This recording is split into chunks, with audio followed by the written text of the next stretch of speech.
Hello and welcome to Straight Talk. I'm Aisha Subankash. Russian President Vladimir Putin has raised the stakes in his confrontation with the West and NATO. Last week, he announced that Russia would be deploying tactical nuclear weapons in neighboring Belarus. If carried out, it would be the first time since the collapse of the Soviet Union that Moscow will station nuclear weapons outside its borders. The announcement comes as the war in Ukraine continues with no end in sight. Kiev responded to the announcement by saying Putin's plan poses a risk to the region as Belarus shares a long border with Ukraine and NATO members, Poland, Lithuania and Latvia. Belarus, which has stood by Moscow and allowed its territory to be used in the attack on Ukraine, confirmed it will host Russian nuclear weapons. Its foreign ministry said the decision was in response to years of Western pressure and sanctions. Just days after the announcement, Russia conducted exercises with its Yars intercontinental ballistic missiles, a key component of its nuclear arsenal. So how will this latest announcement alter the balance of power in Europe? And how will the US and NATO respond? And to discuss how Russian nukes in Belarus will affect Europe's security, joining me now from Zurich is Stephen Herzog. He is a senior researcher in nuclear arms control at ETH Zurich. And from Washington, D.C., Eugene Chausolsky.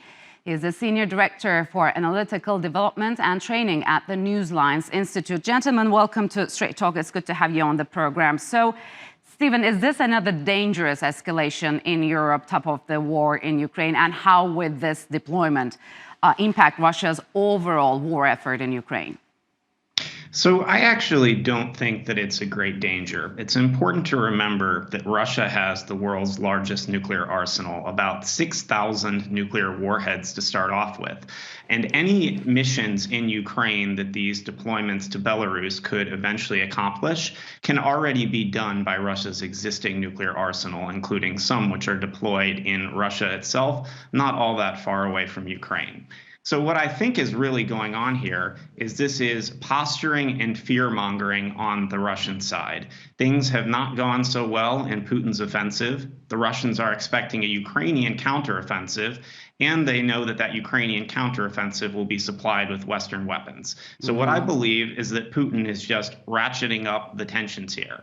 It's also unclear whether these deployments will actually happen. The Russians have said that they will put a storage facility in Belarus in July, and that would take quite a long time to build. And there's no evidence so far from intelligence agencies and open source intelligence analysts that any of Russia's nuclear weapons have so far been moved to Belarus. So, Eugene, would you agree? I mean, how would their deployment impact Kiev's plans to start a counteroffensive to reclaim territory seized by Russia?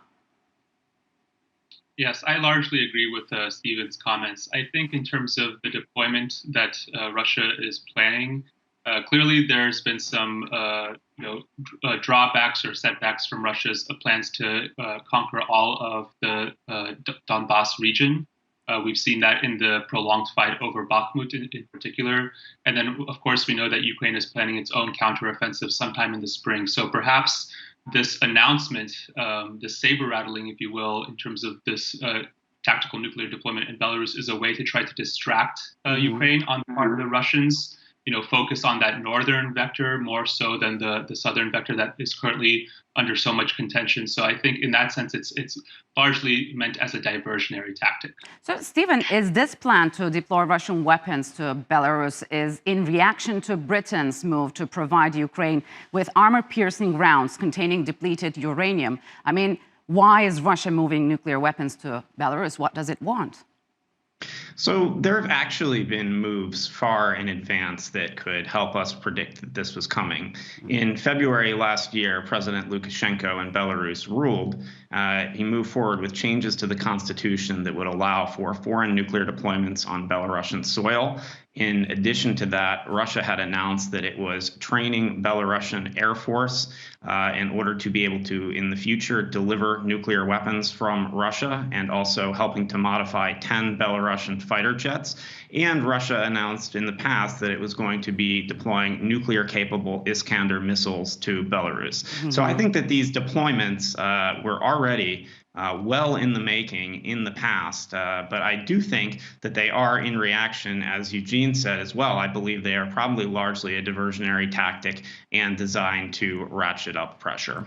So, Eugene, how is the Belarusian leader justifying this move? I mean, what does he stand to gain to host Russian nuclear weapons? Because just today, he made a speech and said that a third world war with nuclear bombs is looming. Right. So Lukashenko, the long-serving Belarusian president, has long been aligned with Russia, particularly in the military sphere.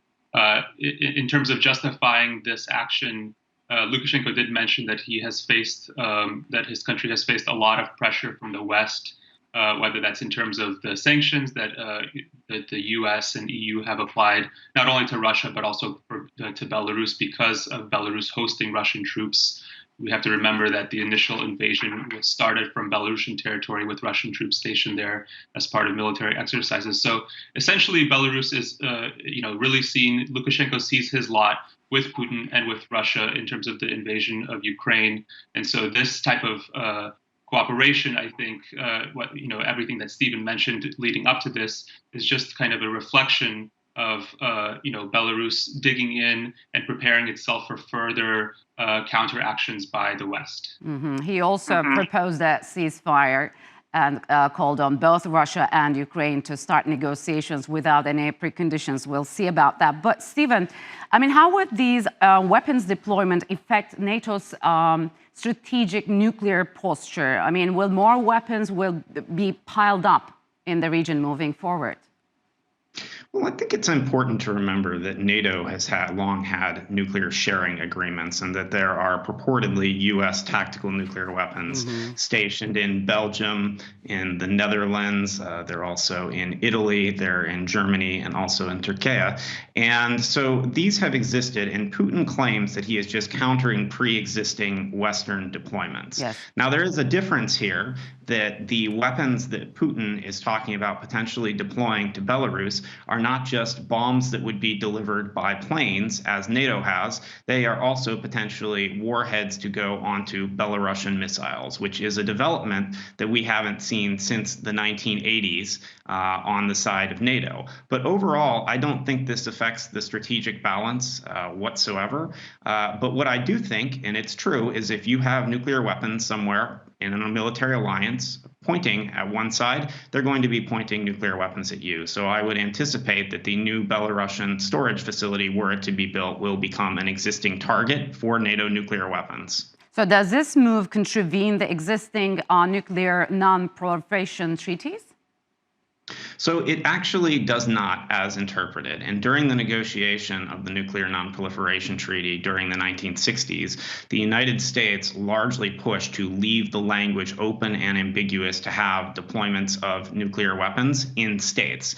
And the United States during the Cold War had them in East Asia, had them in NATO countries, and still has them today. What is fascinating is that for a number of years, Russia has called NATO tactical nuclear weapons deployments illegal and said that they contravene the NPT.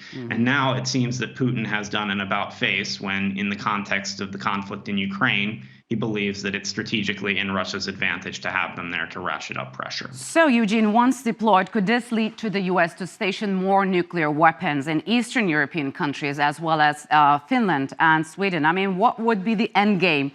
Is a nuclear war a real danger now? Well, I think at this point, the U.S. And its NATO allies has been very measured in the response to this announcement of the Russian tactical or looming tactical nuclear deployment to Belarus. I think there's certainly an interest from really both sides not to ratchet up pressure in any significant way from a strategic standpoint. Obviously, we are still in the midst of this ongoing and protracted Russian offensive, Russian invasion of Ukraine, and both sides are preparing accordingly, whether in terms of conventional military weaponry, and now we have the nuclear weaponry as well. So certainly a cause for concern, but I think both sides still have an interest in keeping any real major escalation on the nuclear side as contained as possible. So, Stephen, what are the risks of moving nuclear weapons around? I mean, what are the safety issues here?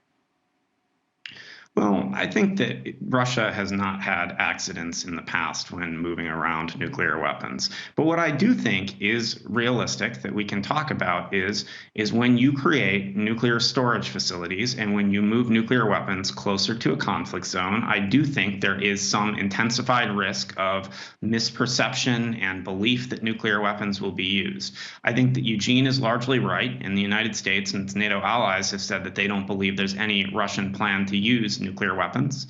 It's also very important to remember that both China and India, which have no first use of nuclear weapon postures, have been clear that they would not support a Russian use of nuclear weapons, might abandon Russia were they to use nuclear weapons. And I also think it's very difficult to imagine Russia using these tactical nuclear weapons in Ukraine because Ukrainian troops are not clustered into the types of targets where tactical nuclear weapons could be used against them. And Russian troops, many of whom are people with little military experience who were drafted to go into this conflict, may not have the proper protective equipment to march through territory where tactical nuclear weapons are used. So my view is that this is primarily psychological. Okay, so Eugene, Russia's military held drills with its Yars, intercontinental ballistic missile launchers in Siberia, and announced that it will no longer share detailed information on its nuclear weapons with the United States, if I'm not mistaken, as stipulated by the New START. So how is that going to play out if the US does the same? Well, clearly what we see now is a deterioration in ties. We saw Russia withdraw from the New START treaty. Clearly, there's growing tensions, and I think that's a reflection of what we've been discussing in terms of the lack of progress that Russia has had in terms of meeting its military objectives in Ukraine, namely securing all of the southern and eastern part of the country. So until that happens, and it's looking like Russia is going to have a very difficult time at it, particularly with Ukrainian counteroffensives and ongoing Western support for Ukraine, I think this type of challenges, these types of drawbacks from communications and agreements are likely going to continue, which is certainly a concerning sign, even if the large-scale nuclear threats that we've been discussing are, I think, very low risk at this point. All right, gentlemen, unfortunately, we'll have to leave it here. Thank you very much for joining me on Straight Talk. Appreciate it a lot.